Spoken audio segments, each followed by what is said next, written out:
Layemi Olusoga is a writer with a strong focus on gender parity.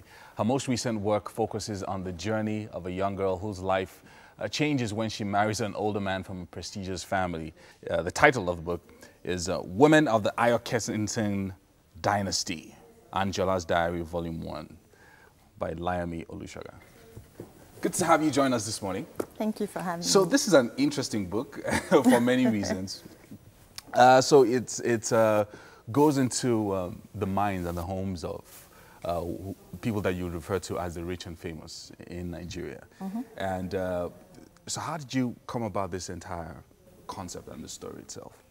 Okay, I think the story for me was inspired by largely social media, mm-hmm. and the sort of topical issues that you would find there, and also the experiences of people that I've read about, talked to, spoken to, mm-hmm. seen, and everyday life. It was just inspired by, you know, having conversations about things like the complications that come with marriage, mm-hmm. infidelity in marriage, temptations, yeah. Differences when people from two different social economic backgrounds come together, mm-hmm. old money versus new money, cultural differences. And so it was just inspired by a lot of things that I know happen with Nigerian marriages and families. It's very interesting. I mean, we're talking about the various disparities that there are in society. It's something that you would see in the book throughout. You would see the lives of course, Angela herself, who's sort of writing a diary. Yeah. And, you know, so you're following her story throughout. But you're also seeing other people's lives as well, you know, people who are related to them, drivers, cooks, and so it's almost like everybody has their own world, but it all comes together in the book as well. So did you set out to do this on purpose?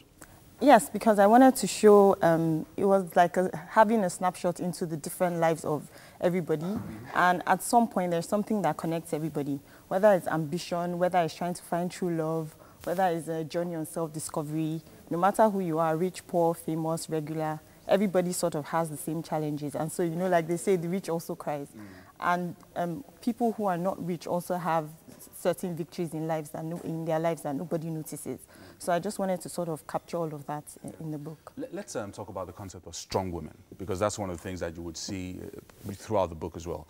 Angela is the younger generation, and she's strong. She's very strong-willed, even though she's a, in quotes, housewife. But she's very strong-willed. She knows what she wants to do. She knows where she wants to go. Or, well, she has an idea where she wants to go.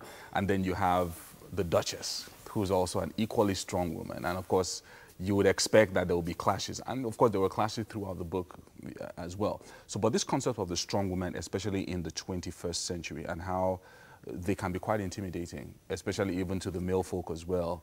Let's talk about that. Okay, so like you said, Angela and the Duchess are both strong women, but their strengths are exhibited in different ways. And I wanted to draw that, that point of reference because for the Duchess, her strength came largely from her influence, her wealth, her exposure, her background. Angela was a regular girl. She didn't even have a 9-to-5 job or a business, but she was also a strong woman. And I think that a lot of times when we think about strong women in this society, we tend to think about women who have the corner office or women who are building businesses and, you know, giving the talks at conferences and stuff like that. Yeah. Nobody really looks at a typical housewife as a strong woman. But when you're married to certain kind of men, you have to be a strong woman, whether or not you're winning in the office or anything. So I wanted to also show that people have different strengths that can be portrayed in different ways. Not necessarily, I don't have to be a strong woman because I have a 9-to-5 or a corner office or because I have a global business. I can be a strong woman simply because I'm a good mother and wife. Wow, nice. I mean, I like that. I like that angle that you're taking. But let's also talk about, I mean, so part of the book reads like, you know how you would read in the tabloids about the lives of rich and famous people. So there was something about kidnapping. There's something that had to do with fraud and things like that. And all these things come to the fore, but the way you explore it with a level of, a bit of thriller, a bit of suspense as well, how do you ensure that you stay true to the message throughout, from beginning to the end? Okay, so for me, one of the core themes of the book was to show that nobody is all bad. No matter the flaws you have, you definitely have some strength. And so even if the rich family in the book, you know, there was kidnapping, there was betrayal, there was fraud and all of that just to keep their wealth, they were all good people. They had good sides. And I wanted to show that because, you know, a lot of times we see certain people and we don't understand their struggles. So we think that because somebody is rich, it just means that the person, and especially if you know that the person's source of income is not all that legitimate, you just feel that this person is a horrible person.